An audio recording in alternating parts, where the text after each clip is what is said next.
July 14th, 1944, Hungary. High above the flak-filled skies, one B-17 Flying Fortress refused to fall, even after its entire cockpit was ripped away. It began as another dangerous mission for the 483rd Bomb Group. The target was Budapest, a city locked tight under Nazi control. The bomber's objective? The vital rail yards that kept German troops, weapons, and fuel moving across Europe. 60 B-17 Flying Fortresses roared through the skies that evening. Among them was one aircraft, known as Mizpa, tail number 42-320. At the controls was 24-year-old First Lieutenant Ewald Swanson. From the start, they knew it would be deadly. The Germans didn't just protect Budapest with a few guns. The city was ringed with over 200 heavy 88mm flak cannons, some of the most feared weapons of the war. These guns could tear through a bomber at altitudes above 20,000 feet. Crews often called the approach to Budapest running the gauntlet, because the black burst came so thick that it felt like flying into a wall of steel. Still, the American bombers pushed on. Swanson's B-17 already had holes punched into its body. The tail section was shredded, the wings were scarred, but the formation pressed forward toward the target. Then, just as Bombardier Kenneth Dudley lined up his sights and released the bombs, it happened. An 88mm shell struck the nose of the plane dead on. The front of the Flying Fortress was ripped open in an instant. Dudley and the navigator were killed instantly, vaporized by the blast.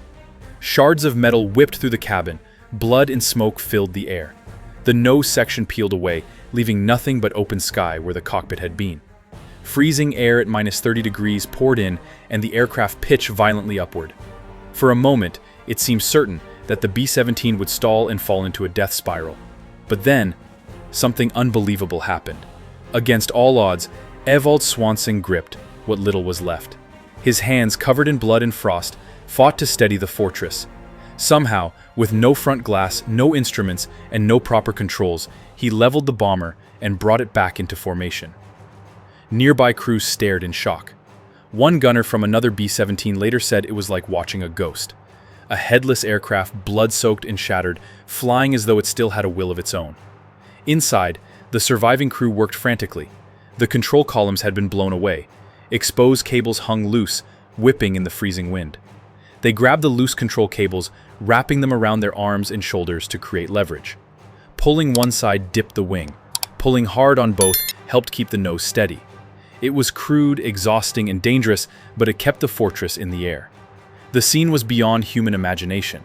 A plane without a nose, a crew flying it with raw muscle. And yet, it was working. But the Germans weren't finished. Flak continued to burst all around them. Another hit destroyed engine number 2. Losing engine number 2 wasn't just about power. On a B-17, one dead engine threw off balance, making the bomber yaw hard to one side. Add the drag from the shredded nose and wings, and Mizpa was flying with the aerodynamics of a brick. Every minute in the air was a fight against physics itself, a battle as brutal as the enemy guns. The Flying Fortress slowed, falling behind the main formation. For 10 long minutes, the crew fought the elements, the damage, and their own terror. Each man knew the aircraft shouldn't even still be flying, and yet, somehow it was. But Mizpa could not last forever. Over Hungary, Swanson made the call. He ordered his men to jump while he held the fortress steady. One by one, 7 crew members clipped on their parachutes and leapt into the unknown. That left Swanson alone in the ruined shell of the bomber. He tried to keep it level, but soon the fortress pitched up again. He was trapped inside the fuselage, his fate tied to the crippled aircraft. With nothing left to lose, he grabbed his parachute and waited. When the plane stalled out, he flung himself out of the wreckage. But fate had one more cruel trick to play. As Swanson jumped, his chute caught on the jagged edge of torn metal. The fabric ripped violently. In a grim twist of luck, this may have saved his life. If the chute had stayed whole, he might have been pinned and dragged down with the bomber's falling carcass. Instead, he was flung backward into the sky, spinning wildly. He tumbled past the broken tail, passed out briefly, and fell thousands of feet before regaining consciousness. When he opened his eyes, the ground was rushing up fast. His parachute was shredded. It would not slow him enough. The landing would almost certainly kill him. But sometimes survival in war comes down to chance, and Swanson's story was about to take another impossible turn. Ewald Swanson fell through the sky with a half-ruined parachute strapped to his back. The The thin fabric flapped and tore against the rushing air. It slowed him, but not nearly enough. He was plummeting far too fast. Looking down, Swanson spotted something below, a patch of dense trees near what looked like a German prisoner camp. It was his only chance. He twisted his body, steering toward the treetops. Seconds later, he smashed into the branches. Wood splintered, fabric tore. His body was ripped and battered as he tumbled down. When he finally hit the ground, his left leg was broken, and deep cuts marked his arms and face. But against all odds, he was alive. And if stories like this keep you on the edge of your seat, make sure you're subscribed, because this isn't the only time American crews stared death in the face and kept flying. Swanson lay in the brush, barely conscious. German medics from the camp rushed to him. They could have left him to die, but instead, they treated his wounds and carried him inside. Hours later, another shock arrived. The rest of his crew, the men who had bailed out, were captured nearby and brought to the same camp. Against all odds, every man from the flying fortress had survived. For Swanson, it was a strange twist of fate. The very enemy he had bombed hours before now kept him alive. Life inside the POW camp was brutal. The winter of 1944-45 was one of the harshest in memory. The men endured freezing temperatures, little food, and constant watch by German guards. Meals were little more than thin soup and scraps of bread.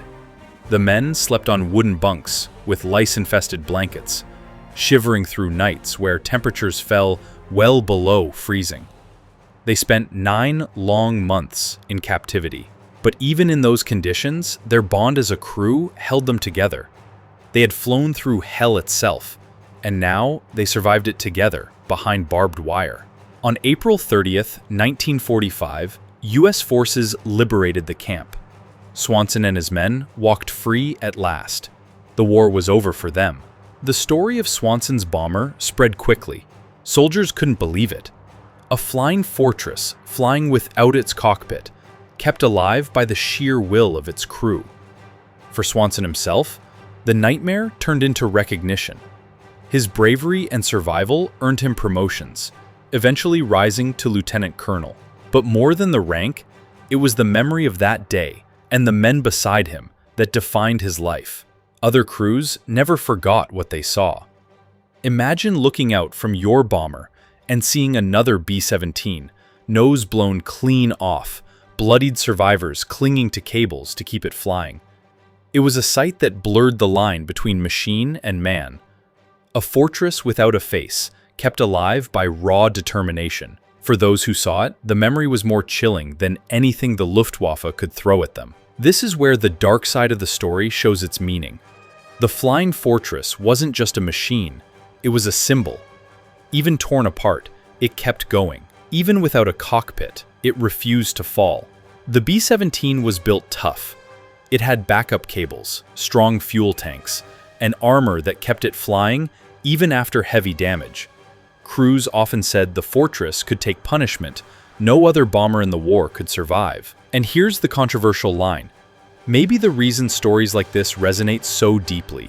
In the end, America won not just because of numbers or firepower. They won because even when death ripped the heart out of their planes, the crews still found a way to fight on. When Swanson returned home, he left behind the skies of Europe. He married, raised a family, and built a quiet life in Michigan. But he never forgot his crew. They reunited often, old warriors with weathered hands, laughing through memories that most people couldn't imagine. For them, that one mission was more than a story. It was proof of their bond. Proof that even in the darkest moment, they had each other.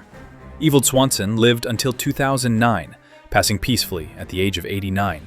He was remembered not just as a pilot, not just as a survivor, but as the only man known to have flown a bomber without a cockpit. His story is both haunting and inspiring. Haunting because of the blood, the destruction, the sheer brutality of war. Inspiring because it showed how far men could go when everything seemed lost. The B-17 Flying Fortress was already legendary, but this one, Mizpah, earned a darker fame. It became a symbol of courage carved out of horror, a plane that should have fallen, but kept flying anyway. That's the dark story of the B-17 that flew without a cockpit. A story of survival, sacrifice, and the unbreakable will of a crew who refused to go down.